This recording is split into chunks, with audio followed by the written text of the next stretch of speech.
ಏನು ನೋಡಿ, ಇವತ್ತು ಡಿ ಕೆ ಶಿವಕುಮಾರ್ ನಾನು ಹೇಳಿದೆ, ಅವರು ಮುಖ್ಯಮಂತ್ರಿಗಳಾಗ್ತಾರೆ. ಇವರು ರಾಜೀನಾಮೆ ಕೊಡೋದು ಗ್ಯಾರಂಟಿ ಆದರೆ ಅವರು ಮುಖ್ಯಮಂತ್ರಿ ಆಗೋದು ಗ್ಯಾರಂಟಿ ಅಂತ ಹೇಳಿದೆ. ಇವತ್ತು ಅದೇ ನಡೆದಿದೆ. ಮತ್ತು ನಿನ್ನೆ ಸಾಕ್ಷಾತ್ತು ಮುಖ್ಯಮಂತ್ರಿಗಳಾದ ಸನ್ಮಾನ್ಯ ಸಿದ್ದರಾಮಯ್ಯನವರೇ ಡಿ ಕೆ ಶಿವಕುಮಾರ್ ಅವರೇ ಮುಂದಿನ ಮುಖ್ಯಮಂತ್ರಿ ಅಂತೇಳಿ ಮಾಧ್ಯಮಗಳ ಮುಂದೆ ನಿನ್ನೆ ಸ್ಪಷ್ಟೀಕರಣ ಕೊಟ್ಟಿರೋದು. ಸೊ ಹಾಗಾಗಿ ಇದರಲ್ಲಿ ಏನು ಇನ್ನು ಕನ್ಫ್ಯೂಷನ್ ಇಲ್ಲ. ರಾಜ್ಯ ರಾಜಕೀಯದಲ್ಲೇ ಇರ್ತೀನಿ, ನಾನು ರಾಷ್ಟ್ರ ರಾಜಕಾರಣದಲ್ಲಿ ಇರಲ್ಲ, ಕೊನೆ ಉಸಿರುವರೆಗೂ ಕೂಡ ಕೋಮುವಾದಿಗಳ ವಿರುದ್ಧ ನಾನು ಹೋರಾಡ್ತೀನಿ ಅಂತ ಹೇಳ್ತಕ್ಕಂಥದ್ದು. ನೋಡಿ, ಅವರು ಒಂದು ಐಡಿಯಾಲಜಿ ಇಟ್ಕೊಂಡ್ಬಿಟ್ಟು ಒಂದೇ ಒಂದು ರೂಟಲ್ಲಿ ಅವರೇನು ರಾಜಕೀಯವಾಗಿ ಬಂದಿದ್ದಾರೆ. ಇವತ್ತು ಸುಮಾರು ನನಗೆ ಆಸುಪಾಸು 79-80 ವರ್ಷ ವಯಸ್ಸು.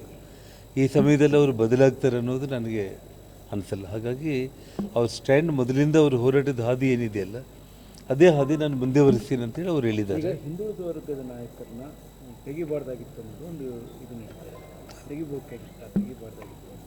ನೋಡಿ, ಇದೆಲ್ಲವುದು ಕೂಡ ನಾವು ನೀವೇನು ಮಾಧ್ಯಮ ಸ್ನೇಹಿತರು ನಾವೆಲ್ಲ ಏನೇ ಮಾತಾಡಿಕೊಂಡ್ರು ಕೂಡ ಇವತ್ತು ಕಾಂಗ್ರೆಸ್ ಪಕ್ಷದ ಹೈಕಮಾಂಡ್ ಮುಂದೆ ಸಿದ್ದರಾಮಯ್ಯವರು ನಿನ್ನೆ ಅವ್ರ ಮಾತಲ್ಲಿ ಹೇಳ್ತಾಯಿದ್ರು, ಕಾಂಗ್ರೆಸ್ ಪಕ್ಷ ಅವರಿಗೆ ತುಂಬ ತಡವಾಗಿ ಕಾಂಗ್ರೆಸ್ಸಲ್ಲಿ ರೀಸೆಂಟಾಗಿ ಅವ್ರು ಜಾಯ್ನ್ ಆದರೂ ಕೂಡ ಪ್ರತಿಪಕ್ಷ ನಾಯಕರಾಗಿ ಕೊಟ್ಟರು, ಮುಖ್ಯಮಂತ್ರಿಯಾಗಿ ಕೊಟ್ಟರು.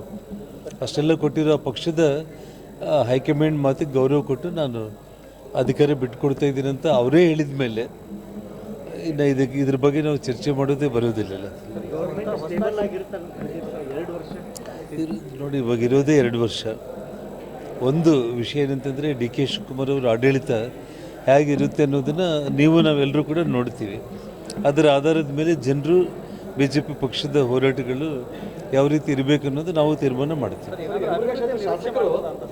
If you like this video, ಬೇಗ ಲೈಕ್ ಮಾಡಿ, ಕಾಮೆಂಟ್ ಮಾಡಿ, ಶೇರ್ ಮಾಡಿ ಹಾಗೂ ಯೋಯೋ ಟಿವಿ ಕನ್ನಡವನ್ನು ಸಬ್ಸ್ಕ್ರೈಬ್ ಮಾಡಿ.